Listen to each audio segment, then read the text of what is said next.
Query tables ఉండే.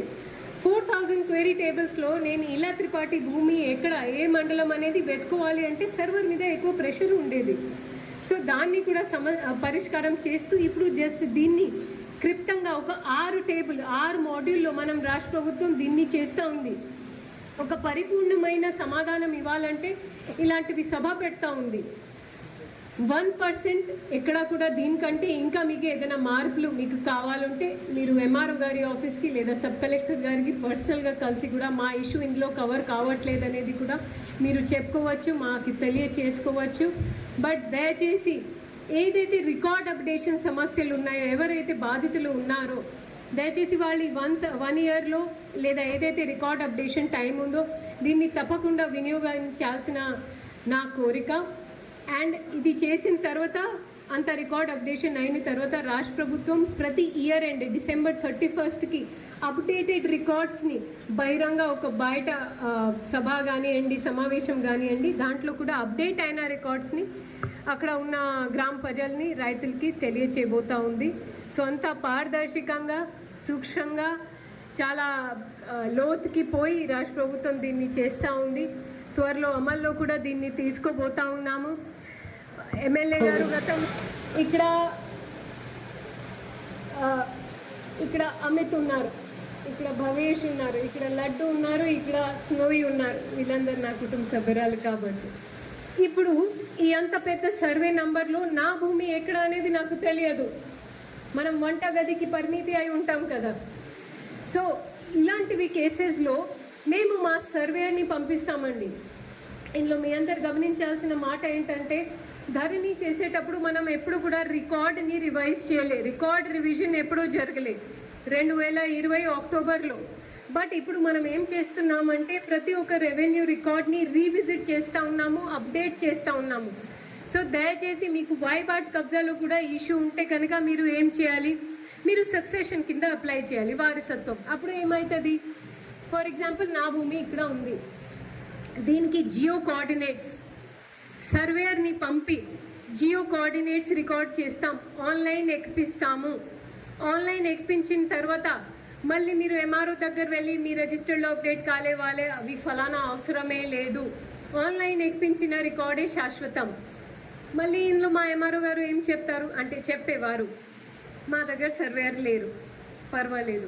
ఇప్పుడు surveyor కోరతాన్ని కూడా మన రాష్ట్ర ప్రభుత్వం వెంటనే స్పందించి లైసెన్స్డ్ సర్వేయర్ అనేది ఒక పద్ధతి, కొత్త ప్రథ తీసుకువస్తూ ఉంది.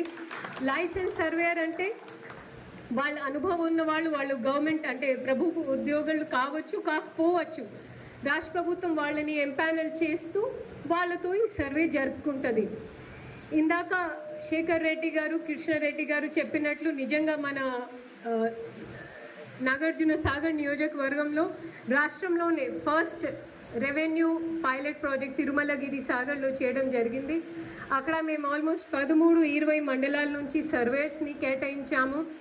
మన 1406 జియో అంటే అసైన్మెంట్ జియో గతంలో 2013లో జరిగిన అసైన్మెంట్ తర్వాత ఇటీవల సబ్ కలెక్టర్ గారి ఆఫీస్లో వారి ఆధ్వర్యంలో జరిగింది కొత్త అసైన్మెంట్.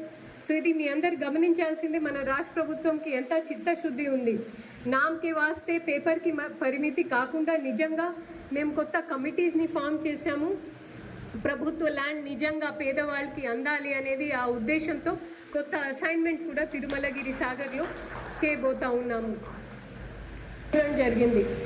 కానీ అక్కడ మోకా మీద సరే ప్రభుత్వం అప్పుడు ఏదైతే రిక్విజిషన్ పెట్టారో దాని తగ్గట్టు అక్కడ పని జరిగింది, లేదా అప్పుడు వేరే వాళ్ళకి నష్టపరిహారం వెళ్ళింది, ఇప్పుడు వేరే వాళ్ళు మోకా మీద ఉన్నారు. అలాంటివి లోపాలని కూడా సరి చేసుకోవడానికి మనకి మాడ్యూల్ నెంబర్ 4 ఉంది. మాడ్యూల్ నెంబర్ 4లో మీరు ఏం చేయాలి, అప్పుడు మీ దగ్గర ఉన్న అనుభవదారు కాగితాలు మీరు మాకు సమర్పించాల్సిన అవసరం. ధరణిలో పర్సనల్గా మీ అందరు కొంతమందికి ఐడియా ఉండవచ్చు, అనుభవదారు అనేది ఆ కాలమే తీసేశారు.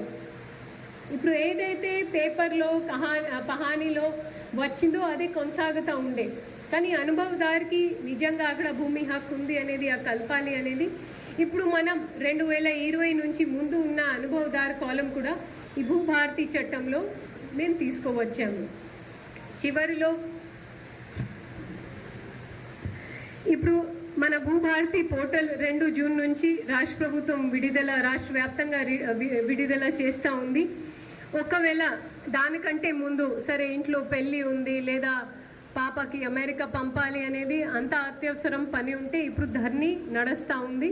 మీరు ధర్నీలో కూడా అప్లై చేసుకోవచ్చు, దాంట్లో ఏమీ ఇబ్బంది లేదు. మేము కూడా దాన్ని ప్రయారిటీగా తీసుకొని తప్పకుండా దాని పరిష్కారం చేస్తాము. కానీ వీలంత వరకు మనకి కొత్త పోర్టల్ వస్తే మీకు కూడా ఈజీ ఉంటుంది. ఈజీ ఎందుకు చెప్తున్నానంటే మనం ధర్నీ చేసేటప్పుడు కొన్నిసారి మీ అందరూ తహసీల్దార్ ఆఫీస్ వచ్చి మేము చెప్పేవాళ్ళం ఇంటర్నెట్ పని చేయట్లేదు, సర్వర్ డౌన్ ఉంది. సర్వర్ డౌన్ అనేది ప్రతి ఒక్క నోట్లో మా ఎంఆర్ఓస్కి అడిగినా ఎందుకు పెండెన్సీ ఉంది అని సర్వర్ డౌన్ చెప్పేవారు. కానీ ఇలాంటివి సాంకేతిక ఇష్యూస్ని కూడా మన రాష్ట్ర ప్రభుత్వం స్పందించి చాలా సాఫీగా సాంకేతిక ఇష్యూస్ని డిస్కస్ చేసి ఇప్పుడు గతంలో 2,000 engineers maybe database engineer 2,000 tables అంటే ఇప్పుడు మన కిచెన్లో మనం మసాలా డబ్బాలు పెడతాం. ఓకే, 1000 క్వెరీ టేబుల్స్ ఉండే. 4000 క్వెరీ టేబుల్స్లో నేను ఇలా త్రిపాఠి భూమి ఎక్కడ ఏ మండలం అనేది వెతుకోవాలి అంటే సర్వర్ మీద ఎక్కువ ప్రెషర్ ఉండేది. సో దాన్ని కూడా పరిష్కారం చేస్తూ ఇప్పుడు జస్ట్ దీన్ని క్లుప్తంగా ఒక 6 మాడ్యూల్లో మనం రాష్ట్ర ప్రభుత్వం దీన్ని చేస్తూ ఉంది. ఒక పరిపూర్ణమైన సమాధానం ఇవ్వాలంటే ఇలాంటివి సభ పెడతా ఉంది. 1% ఎక్కడ కూడా దీనికంటే ఇంకా మీకు ఏదైనా మార్పులు మీకు కావాలంటే మీరు ఎంఆర్ఓ గారి ఆఫీస్కి లేదా సబ్ కలెక్టర్ గారికి పర్సనల్గా కలిసి కూడా మా ఇష్యూ ఇందులో కవర్ కావట్లేదు అనేది కూడా మీరు చెప్పుకోవచ్చు, మాకు తెలియచేసుకోవచ్చు. బట్ దయచేసి ఏదైతే రికార్డ్ అప్డేషన్ సమస్యలు ఉన్నాయో, ఎవరైతే బాధితులు ఉన్నారో దయచేసి వాళ్ళు 1 ఇయర్లో లేదా ఏదైతే రికార్డ్ అప్డేషన్ టైం ఉందో దీన్ని తప్పకుండా వినియోగించాల్సిన నా కోరిక. అండ్ ఇది చేసిన తర్వాత అంత రికార్డ్ అప్డేషన్ అయిన తర్వాత రాష్ట్ర ప్రభుత్వం ప్రతి year end December 31st updated రికార్డ్స్ని బహిరంగ ఒక బయట సభ కానివ్వండి, సమావేశం కానివ్వండి, దాంట్లో కూడా అప్డేట్ అయిన రికార్డ్స్ని అక్కడ ఉన్న గ్రామ ప్రజల్ని రైతులకి తెలియచేయబోతూ ఉంది. సో అంతా పారదర్శకంగా సూక్ష్మంగా చాలా లోతుకి పోయి రాష్ట్ర ప్రభుత్వం దీన్ని చేస్తూ ఉంది. త్వరలో అమల్లో కూడా దీన్ని తీసుకోబోతా ఉన్నాము. ఎమ్మెల్యే గారు అన్న రాష్ట్ర ప్రభుత్వం ఇప్పుడు రైతుల చుట్టం ఎందుకంటుందంటే గతంలో ధరణి అన్న ఒక చట్టాన్ని తీసుకొచ్చి అది కేవలం కొంతమంది పెద్ద మనుషులకు చుట్టం కింద తయారైంది తప్పితే ఆ చట్టం రైతులకు కానీ పేద ప్రజలకు కానీ ఏమాత్రం న్యాయం చేయలేదన్న విషయాన్ని ప్రజలు గ్రహించిన ప్రజలు దానికి తగ్గట్టుగా అసెంబ్లీ ఎన్నికల్లో తగిన గుణపాఠం నేర్పియడం జరిగింది. ఇప్పుడు వాటి సవరణ కోసం ఎప్పుడైతే మనం ఎన్నికల్లో హామీ ఇచ్చినామో ఈ ధరణి చట్టాన్ని నిర్మూలిస్తాం, కొత్త చట్టాన్ని తీసుకొస్తాం, పేద ప్రజలకు న్యాయం చేస్తామని ఏ విధంగానైతే హామీ ఇచ్చినామో దాన్ని నిలబెట్టుకుంటూ ఇప్పుడు తీసుకొచ్చిన ఈ భూభారతి చట్టాన్ని ప్రతి ఒక్కరూ పెద్ద మనసుతో ఆహ్వానించాలని మనస్ఫూర్తిగా కోరుకుంటున్నాను. ఇందాక కృష్ణారెడ్డి గారు చెప్పినట్టు, శేఖర్ రెడ్డి గారు చెప్పినారు, ఎన్నో సమస్యలు లేవనెత్తిండ్రు. ఇప్పటికీ కూడా కలెక్టర్ గారు చాలా సమయం తీసుకొని ఎక్స్ప్లెయిన్ చేసినా కూడా ఈ చట్టం అన్నది చాలా లోతుగా ఉంటుంది.